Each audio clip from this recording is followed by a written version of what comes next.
As researchers examined the body further, they discovered the arrow wound is not his only injury.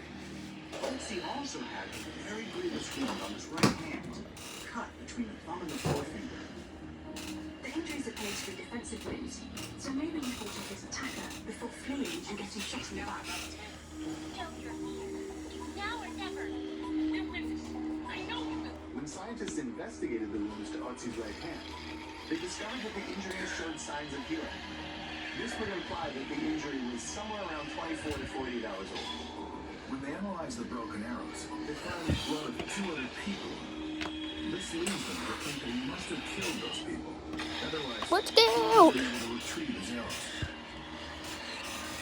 All told, it's clear that Otzi was involved in multiple attacks or fights. That's This wasn't a one-off ambush. Considering the nature of his injuries, one has to wonder what was going on. Was this an ongoing battle? Was this a singular conflict? Like, what kind of trouble was Otzi in?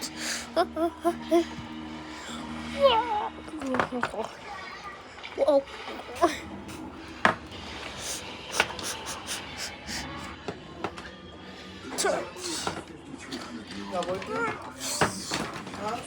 An arrowhead lies in his back, launches an ancient murder investigation.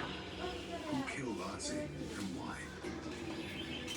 After finding additional defensive wounds on his hand, which appear to be from an entirely different incident, researchers wonder if Otzi was simply having a very bad day, or if there was something more sinister going on.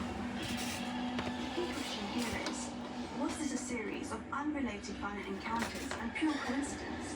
Or was it a 2-day-long sequence of violence that led to the murder? If we can piece together his movements over his final days, it might shed light on what led to his death. How do you figure out where someone was over 5,000 years ago? Otzi is a wet mummy. That means all the internal organs and body fat were well preserved. Wet mummies are much more rare to find and can offer scientists much more information than dry mummies. Scientists autopsy Otzi's body and make an intriguing discovery. Otzi is so well preserved that he still has food in his system. It's a very rare thing to see in anything that souls. The speed of human digestion hasn't changed much in 5,000 years. So if we look at how far along the food was in the system, from stomach to colon, we can tell approximately when he ate it. The oldest food in his system was 33 hours old, so we're able to see everything he consumed since then. Not only can we determine when Otzi ate, pollen analysis tells us where he ate as well. When Otzi ate his meals, he consumed pollen at the same time as his food. But we find different kinds of pollen at different altitudes within the mountains. So by analyzing the pollen, we can estimate approximately how long it is. Trees in this area release their pollen at various elevations. The hornbeam releases it at lower elevations. Conifers much higher up the mountain. The background pollen mixed in with the food that Otzi ate about 20 hours before his death came from pine and spruce, which only grow in the alpine and subalpine regions.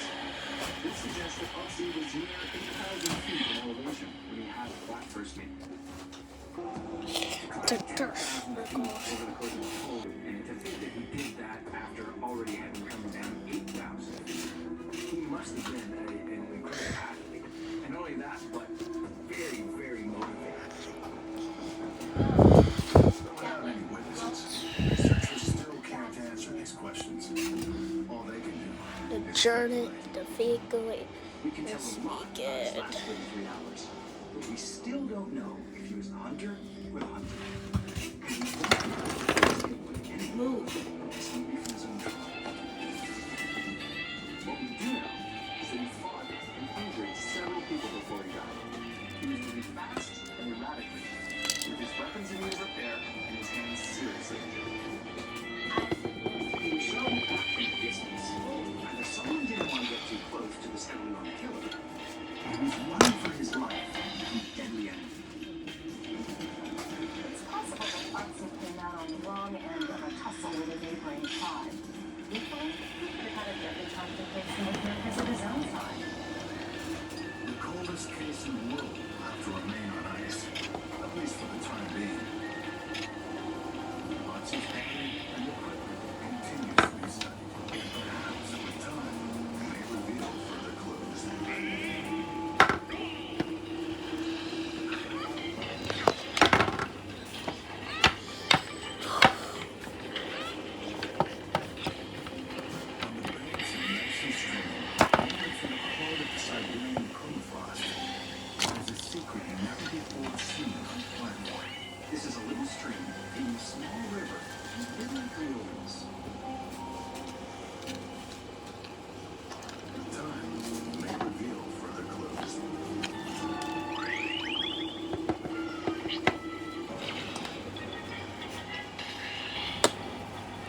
wondering approximately how high up he was when he ate those meals.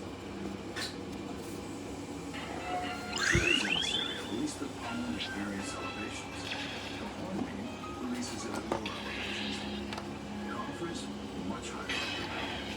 The background pollen mixed in with the food that Bugsy ate 33 hours before his death came from pine spruce, which only grow in the alpine subarctic. This suggests that Bugsy was near 8,000 feet in elevation when he had that first meal. From this we can learn that he was at a high elevation and consumed that meal 33 hours before his death. We can tell that Bugsy's first final interview occurred around this time based on the extent of hearing in his hand. The next area the pollen will find is hornbeam, which tells them that shortly after he ate this meal, Bugsy rapidly descended from the mountain peak to the valley. Was he dying in the fight when he was injured, or was he chasing someone to finish them off? Valley floor, very rough terrain, and lots of good places to hide. So a great place for a game of cat and mouse. Was he the cat or was he the mouse? So down at the bottom of the valley, 9 to 12 hours prior to his death, when his body was found back up at 10,000 feet 9 hours later. To climb 10,000 feet over the course of a full day is a huge undertaking. And to think that he did that after already having come down 8,000 feet, he must have been a real actor. And not only that, very, very much. Researchers still can't answer these questions. All they can do is speculate. We can tell a lot about his last 33 hours.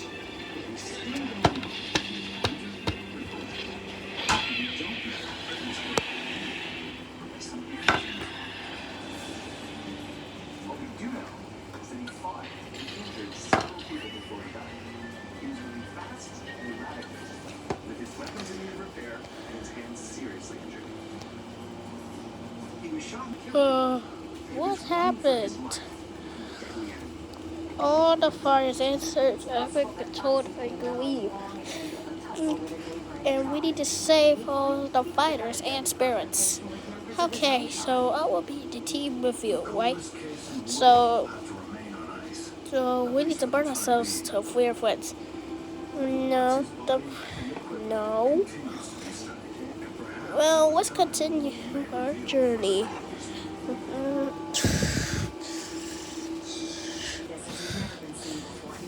Yeah, I'm back to normal.